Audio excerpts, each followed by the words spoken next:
Marcos capítulo 6. E, partindo dali, chegou à sua pátria, e os seus discípulos o seguiram. E, chegando o sábado, começou a ensinar na sinagoga, e muitos, ouvindo, se admiravam, dizendo: de onde lhe vêm estas coisas? E que sabedoria é esta que lhe foi dada? E como se fazem tais maravilhas por suas mãos? Não é este o carpinteiro, filho de Maria, e irmão de Tiago, e de José, e de Judas e de Simão?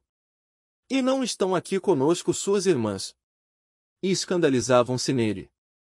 E Jesus lhes dizia: não há profeta sem honra senão na sua pátria, entre os seus parentes, e na sua casa.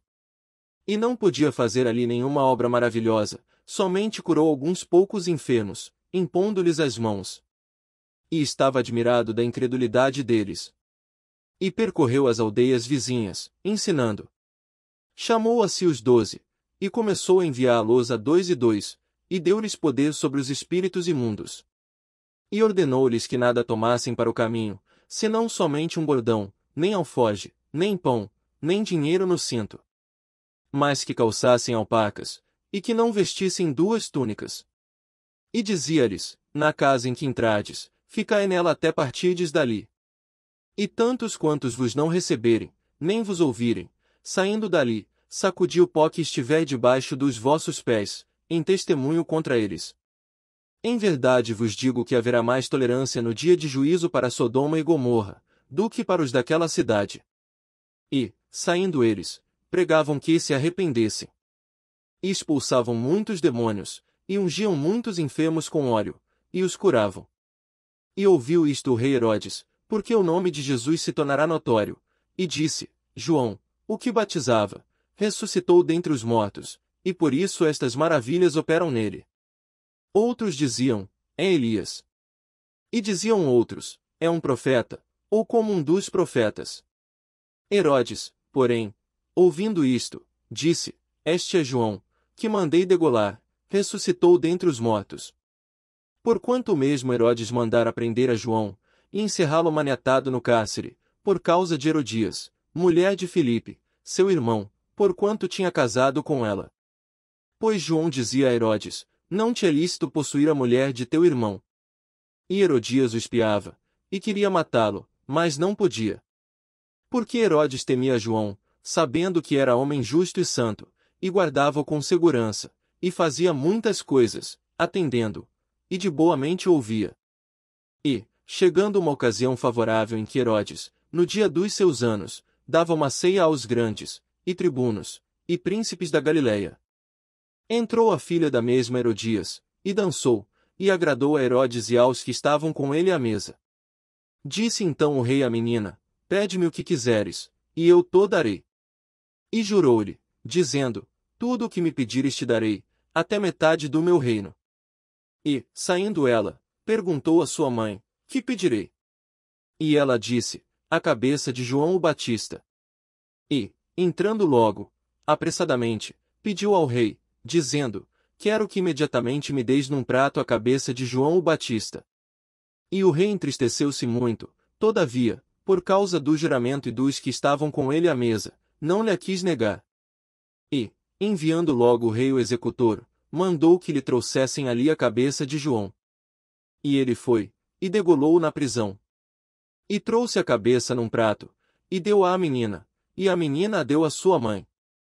E os seus discípulos, tendo ouvido isto, foram, tomaram o seu corpo, e o puseram num sepulcro.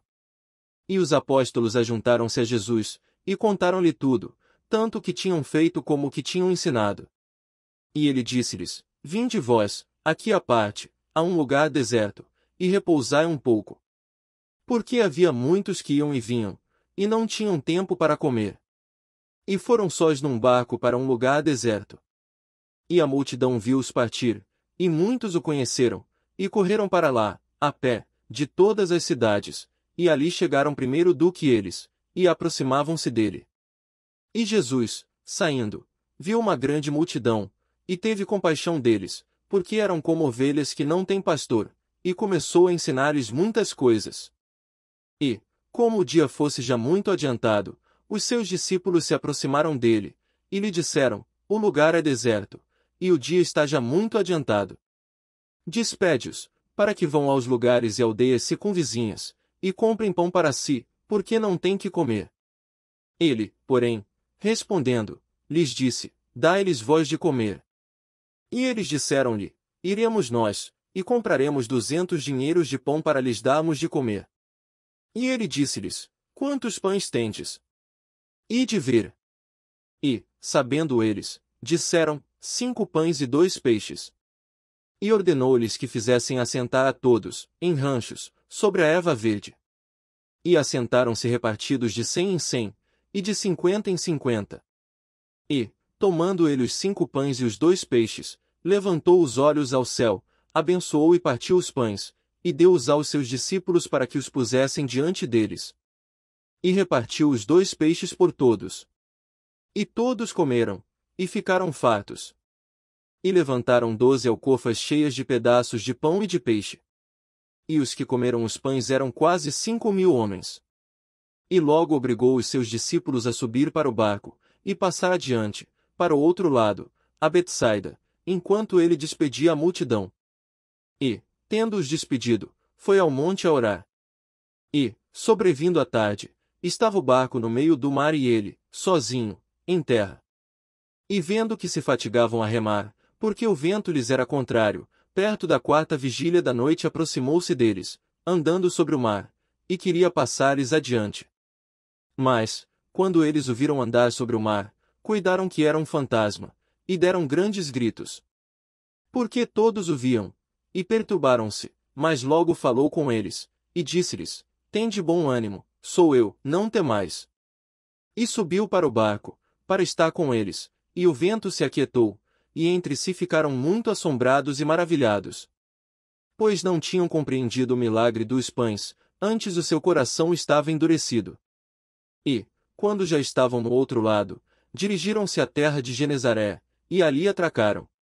E, saindo eles do barco, logo o conheceram.